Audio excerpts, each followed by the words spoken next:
माननीय श्रीमती डिम्पल यादव जी।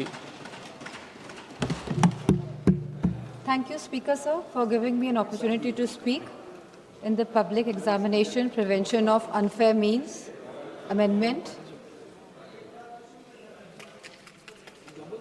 जैसे सुप्रिया जी ने कहा कि 2024 में यह बिल संसद में आ चुका है और आज यहाँ पे अमेंडमेंट हो रहा है।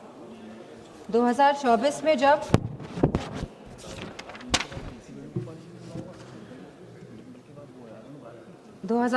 में जब एनटीए द्वारा परीक्षाएं कराई गई तो ये देखा गया कि यूजीसी नीट कैंसिल हुआ एक दिन बाद जब उस परीक्षा करी गई। CSIR NEET, NET PG, CUET ये सब डिले हुए और कैंसिल हुए। इसके बाद सीबीआई इन्वेस्टिगेशन बैठी और आज तक उस इन्वेस्टिगेशन का क्या परिणाम निकला है ये नहीं पता है। तो हम चाहेंगे मंत्री से कि ये बताएं कि इसका क्या परिणाम निकला और कौन कौन लोग इसमें कन्विक्ट हुए।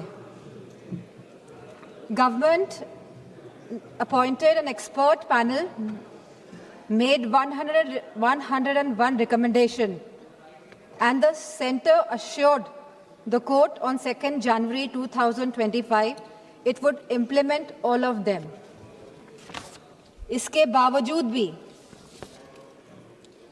3 मई 2026 को नीट की परीक्षाएं हुई, 12 मई को परीक्षाएं रद्द हो गई और फिर सरकार ने री एग्जाम कराया 21 जून को। लेकिन सवाल इस बात का है कि जब 2024 में कानून बिल पास हो गया था तभी भी ये लीकेज क्यों हुई? ये जो 2024 के बाद भी जो ये लीकेज हुई है, कहीं एक षड्यंत्र तो नहीं है सरकार का? या तो ये षड्यंत्र है या तो सरकार के जो सिस्टम है इसमें परमानेंट लीकेज है। पिछले 2021 से 2026 तक लगभग 90 स्टूडेंट्स ने आत्महत्या की है और इसी के साथ पिछले 40 दिनों में 20 स्टूडेंट्स ने आत्महत्या करी है। और मैं उन सभी का नाम यहाँ लेना चाहूँगी क्योंकि ये आंकड़े नहीं हैं अध्यक्ष जी, ये हमारे बच्चे हैं जिन्होंने अपनी जान गंवाई है इस शिक्षा सिस्टम प्रणाली की वजह से।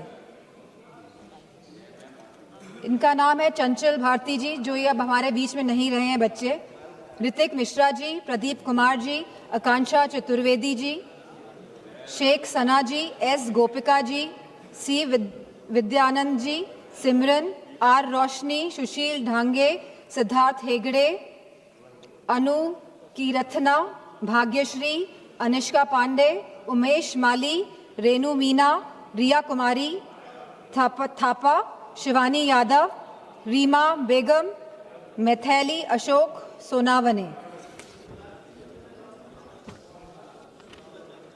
आज हम सब इसी के साथ सलाम करते हैं, सराहना करते हैं, प्रशंसा करते हैं हमारे युवाओं की, हमारे छात्रों की, हमारे जेनजी की, उनकी हौसले की, उनकी हिम्मत की, जो इस शासन से, इस प्रशासन से डरे नहीं, जिन्होंने मुकाबला किया अहंकारी सरकार के आगे। ये पूरा जंतर मंतर का जो आंदोलन है ये पिछले 1 महीने से ज़्यादा से चल रहा था और बहुत ही शांतिपूर्ण तरीके से चल रहा था। हर स्टेट से बच्चे आ रहे थे, जा रहे थे। 16 तारीख को इसमें अनशन भी करा गया, लगभग 37 स्टूडेंट्स अनशन पे बैठे और इसी के साथ सोनम वांगचुक जी भी इस अनशन पे बैठे। बहुत ही शांतिपूर्ण तरीके से पूरा आंदोलन चल रहा था।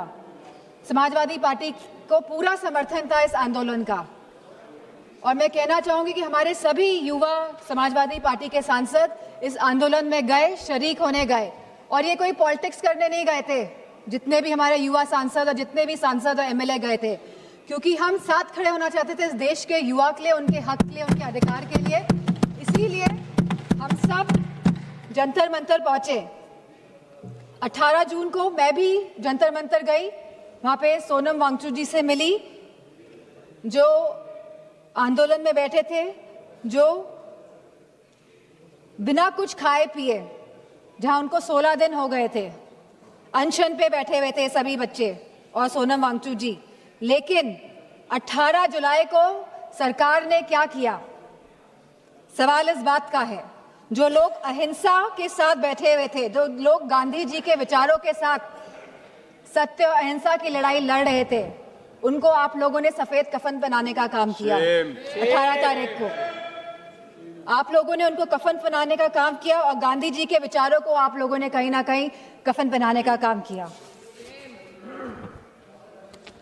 इस देश में लोकतंत्र तो है, लेकिन वाकई में क्या स्वतंत्रता है? सवाल इस बात का है आज। जिस तरह बच्चे आए 20 जुलाई को, और कहां से नहीं आए, हर प्रदेश से बच्चे आए, यूपी हो, बिहार हो, तमिलनाडु हो, आसपास के मध्य प्रदेश हो, सभी स्टेट से, बॉम्बे हो, सभी स्टेट से, सभी प्रदेशों से बच्चे आए, क्योंकि वो सब अपनी एकता दिखाना चाहते थे।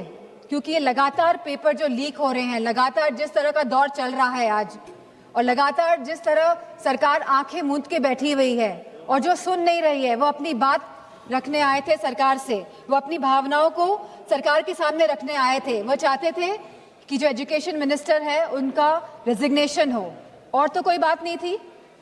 सब अपनी एकता और अखंडता दिखाने आए थे। For a purpose they had come to Jantar Mantar. लेकिन सरकार ने उनके साथ क्या बर्ताव किया, सवाल इस बात का है।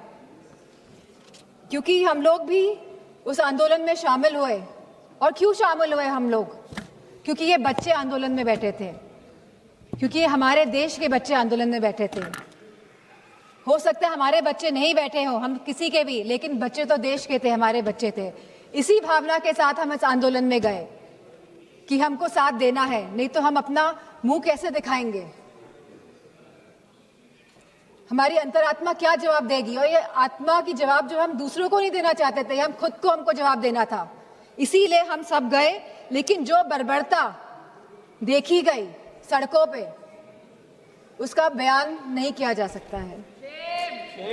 आपने बैरिकेडिंग लगा दी 100-100 मीटर पर, और बच्चों को आपने वहां पे ट्रैप कर दिया, और फिर वहां पे आपने लाठियां बजाई बच्चों पे, उनके सर फोड़े गए, बेटियों के कपड़े जानबूझ के फाड़े गए। ये सरकार जो बेटियों की बात करती है, आपने बेटियों के कपड़े फाड़े, आपने कील लगी वाले डंडों से बच्चों के सर फोड़े, वहां पे आपने पैलेट गन चलाई, आपने बिहार में AK-47 का प्रयोग किया। हम थे वहां पे, हमें पता है क्या स्थिति थी। किस फेयरलेसनेस के साथ, बिना डरे बच्चों ने सामना किया इस प्रशासन का, शासन का और सरकार का। बहुत बच्चे बेहोश हो गए, बहुत बच्चों के सर से खून निकल रहा था। They were feeling humiliated. I could feel their pain because I was there. और मैं समझती हूँ जितने भी लोगों ने, जितनी भी माताओं ने, और मैं समझती हूँ पुरुषों ने भी ये रील्स देखी है इंस्टाग्राम में, सोशल मीडिया के माध्यम से, जो भारतीय जनता पार्टी के लोग छुपा नहीं पाए अपनी गोदी मीडिया द्वारा। तो सबका दिल कहीं ना कहीं आहत हुआ। सबको चोट पहुंचाने का काम भारतीय जनता पार्टी की सरकार ने किया है इस आंदोलन को लेके। और जिस तरह से बेटियां इस ट्रॉमा से गुजरी हैं, वो बोल नहीं पा रही थी ठीक से, वो सांस नहीं ले पाई थी ठीक से। जिस तरह से आपने छातियों पे बच्चों का वार किया है, मैं समझती हूँ कहीं ना कहीं आप सबके आगे तो आएगा ही है, कोई भूलने वाला है नहीं। यहाँ पे लोग इमरजेंसी की बात करते हैं, 50 साल पहले इमरजेंसी लगी थी और आज भी इमरजेंसी की बात होती है। लेकिन इमरजेंसी अगर वाकई में आप लोगों को देखनी थी तो आप आते हो सड़कों में, देखते कि इमरजेंसी क्या होती है।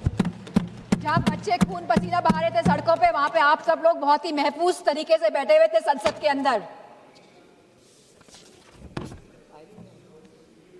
और यहाँ पे बहुत सारे सांसद जो पता नहीं क्या क्या बयान दे रहे हैं बच्चों के लिए, अभद्र भाषा का प्रयोग कर रहे हैं।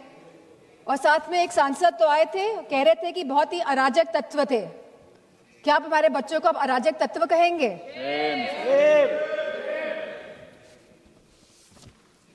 यहाँ पे जो सांसद है वो तो डर के मारे इधर से उधर हो रहे हैं।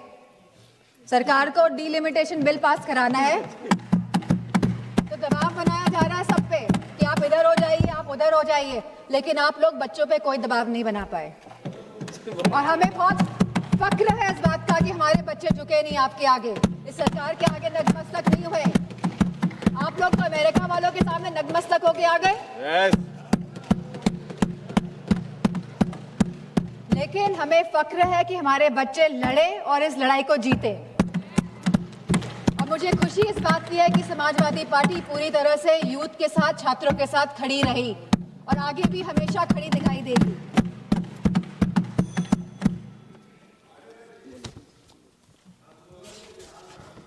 अगर कोई रूल्स और रेगुलेशंस लाने ही है तो ये जो सांसद लोग इधर से संसद के अंदर जो सांसद लोग, चाहे लोकसभा और राज्यसभा और इधर से उधर भटक रहे हैं, इसके लिए कोई रूल लेकर आइए, क्योंकि कहीं ना कहीं ये लोकतंत्र को क्षति पहुंचाने का काम कर रहे हैं।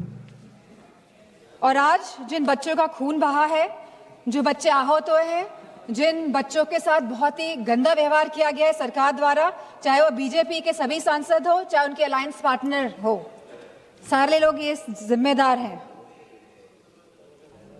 अध्यक्ष जी, आप सभी को मैं कहना चाहूंगी, अपनी बात को खत्म करना चाहूंगी कि you have ripped the youth of the country of its dignity, respects and rights, but I also salute the youth of the country for they didn't let go of anything. They stayed, they stood, they fought all together. And I have huge love and respect for the children of my country. And इन्हीं शब्दों के साथ मैं सरकार से कहना चाहूंगी, with sincerity and with resolve, transformation is imminent. आप रोक नहीं सकते हैं ट्रांसफॉर्मेशन को, अगर आपके अंदर sincerity है और अगर आपके अंदर ये रेजोल्यूशन है। लेकिन आपके अंदर क्या है ये तो आप ही जानते हैं।